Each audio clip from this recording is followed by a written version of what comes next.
안녕하세요. 멜기세덱에 대해 구체적으로 설명해 줍니다. 오늘 본문은 히브리서 7장 1절에서 10절입니다. 1절, 2절.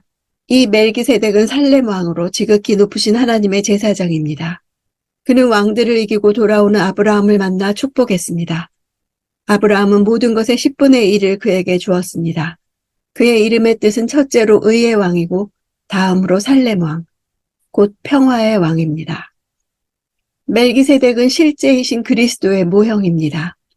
그는 제사장이었는데 그리스도도 그렇습니다. 그는 왕이었는데 그리스도도 그렇습니다. 그의 이름은 왕을 뜻하는 멜렉과 의를 뜻하는 체덱의 결합입니다. 즉 의의 왕이자 평화의 왕입니다. 그리스도도 그렇습니다. 그는 왕이며 제사장이었는데 그리스도도 그렇습니다. 당시 많은 유대인들에게 모형론은 매우 친숙한 방식이었습니다. 멜기세덱은 모세율법이 주어지기 이전의 제사장이었고 최초의 임명직 대제사장 아론이 있기 이전의 제사장이었고 아브라함이 그를 알기 이전부터 제사장이어서 이스라엘의 종교제도 너머에 존재한 역사적 인물이었습니다. 왕이면서 제사장이었던 사실은 레위계통 제사장들과의 두드러진 차이점입니다. 레위계통의 제사장들은 왕의 직무를 맡을 수 없었습니다. 그 멜기세덱이 아브라함을 축복했다는 것은 아브라함보다 높은 위치에 있는 인물이라는 것을 나타냅니다. 3절. 그는 아버지도 없고 어머니도 없고 족보도 없습니다. 생애의 시작도 없고 생명의 끝도 없지만 하나님의 아들을 닮아 항상 제사장으로 있습니다. 멜기세덱은 그 근원을 알 수 없는 신비스러운 인물입니다. 헬레니즘 시대의 신들의 경우 아버지가 없다라고 묘사될 때는 그들의 초자연적인 출생을 의미하는 말이 됩니다. 아비도 없고 어미도 없다는 말은 실제로 육체적 부모가 없다는 문자적 의미가 아닙니다. 생명의 시작도 끝도 없다고 태어나지도 죽지도 않았다는 것이 아닙니다. 침묵으로부터의 논증이라는 유대인의 독특한 인식 방식입니다. 또 토라에 언급되지 않은 것은 존재하지 않는다는 랍비들의 해석 원리에 따른 것입니다. 성경이 멜기세덱의 출생과 죽음에 대해 침묵함으로써 신성과 영원성을 보여주는 것은 영원한 제사장이신 그리스도의 모형으로서의 특징을 보여주는 것입니다. 족보도 없다는 것은 제사장직을 수행하려면 제사장의 혈통을 가져야 한다는 절대적인 전제 조건을 가진 레위계통의 제사장들과 다르다는 것입니다. 그는 레위계통에 속하지 않는 영원한 제사장이신 그리스도의 표상입니다. 생애의 시작도 없고 생명의 끝도 없다는 것은 그의 제사장직이 직무를 시작하는 정해진 시기와 직무를 끝내는 정해진 시기가 있는 그런 반열에 속한 것이 아니라는 뜻입니다. 레위계통의 제사장들은 30세에 제사장직을 시작하여 50세에 마쳐야 했습니다. 하나님의 아들을 닮았다는 문장은 수동태입니다. 하나님에 의해 닮게 만들어졌다는 뜻입니다.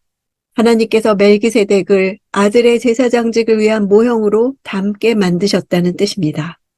모형이 원형을 규정해 주는 것이 아니라 원형이 모형을 규정해 줍니다. 예수님을 보고 멜기세덱 같은 분이라고 하지만 실은 멜기세덱이 예수님의 모습입니다. 멜기세덱이 항상 제사장으로 있는 것은 그리스도의 제사장 직분의 영원성을 말하는 것입니다. 4절. 그가 얼마나 위대한지 생각해 보십시오. 족장 아브라함도 그에게 10분의 1을 바쳤습니다. 멜기세덱의 위대함을 생각해 보라는 것은 멜기세덱의 계열을 좇는 그리스도의 제사장직이 레위계통의 제사장직보다 훨씬 더 우월함을 입증하기 위해서입니다. 유대 그리스도인들이 가장 존경하는 아브라함이 멜기세덱을 자신보다 위에 있는 자로 인식하고 있었습니다. 5절. 레위 자손 가운데 제사장 직분을 받은 사람들은 자기 형제인 백성들도 아브라함의 허리에서 나왔지만 율법을 따라 그들에게서 10분의 1을 거두라는 명령을 받았습니다. 레위는 야곱의 셋째 아들입니다. 제사장직은 모세 시대부터 있었습니다. 최초의 대제사장은 레위의 둘째 아들 그핫의 손자인 아론이었고 제사장직은 그의 아들들인 나답과 아비후와 엘르아살과 이다말부터 이어졌습니다. 여기서 레위 자손 가운데 제사장 직분을 받은 사람들은 아론의 아들 중 엘르아살의 후손들을 가리킵니다. 아브라함의 허리라는 말은 생산의 기관이 있는 곳을 완곡하게 나타내는 표현법입니다. 아브라함의 허리에서 나왔다는 것은 혈통적으로 아브라함의 직계 후손이라는 사실을 말합니다. 6절. 그러나 이들로부터 나오지 않은 이 멜기세덱은 아브라함에게서 10분의 1을 취했고 약속을 받은 그를 축복했습니다. 레위 자손들은 율법이 정한 대로 11조를 받았지만 멜기세덱은 그 족보에 들지 않았음에도 아브라함에게서 11조를 받았습니다. 모세가 태어나기 훨씬 이전의 사람으로서 율법의 규정 없이도 11조를 받았던 권위 있는 인물이었습니다. 저자는 3단 문법을 통해 아브라함에게서 11조를 받고 그를 축복한 멜기세덱의 우월한 지위를 나타내며, 그렇다면 멜기세덱의 계열을 따르는 그리스도 역시 당연히 레위 계통의 제사장들은 말할 것도 없고 아브라함보다 훨씬 더 크고 위대하시다는 것을 말하고 있습니다. 8절. 앞의 경우는 죽게 될 사람들이 10분의 1을 받았고 뒤의 경우는 살아있다는 증거를 받은 사람이 10분의 1을 받은 것입니다. 죽게 될 이란 죽을 운명, 죽음에 종속된 이런 뜻입니다. 레위 제사장들은 백성들보다 우월한 위치에 있어서 그들로부터 11조를 받는 직분의 사람들이지만 모두 죽음의 세력을 떨칠 수 없는 연약한 인간에 불과했습니다. 반면에 멜기세덱은 성경 기록 안에서 살아있다는 증거를 얻은 사람입니다. 시편 110편에 멜기세덱의 반차를 조차 영원한 제사장이라고 한 것은 그리스도와 멜기세덱의 제사장직의 영원성을 말합니다. 멜기세덱이 살아있다는 증거는 없지만 성경에 그의 사역이 언급될 뿐 출생이나 죽음에 대해 아무런 언급도 없다는 것을 그의 생명의 영원성의 증거로 봅니다. 예수님의 영원한 제사장을 나타내는 모형으로서의 기능을 보여주는 것입니다. 9절. 말하자면 10분의 1을 받는 레위도 아브라함을 통해 10분의 1을 바쳤다고 할 수 있습니다. 이 논리는 대표성의 원리입니다. 레위 자손들이 태어나기까지는 그 후로 아직 많은 세월이 지나야 했음에도 불구하고 아브라함이 11조를 바칠 때 그들이 아브라함의 허리에 있던 것으로 보았기 때문입니다. 이런 논리는 유대인들에게 매우 익숙하고 당시 유행하던 랍비들의 논법으로 당시 사람들을 설득하기에 충분한 힘을 가지고 있었습니다.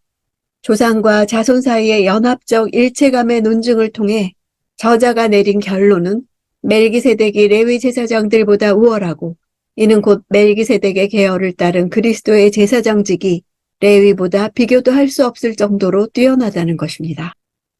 10절. 이는 멜기세덱이 아브라함을 만났을 때 레위는 아직 조상의 허리에 있었기 때문입니다. 1절과 마지막 절 10절은 멜기세덱과 아브라함의 만남을 다루며 수미상관을 이룹니다.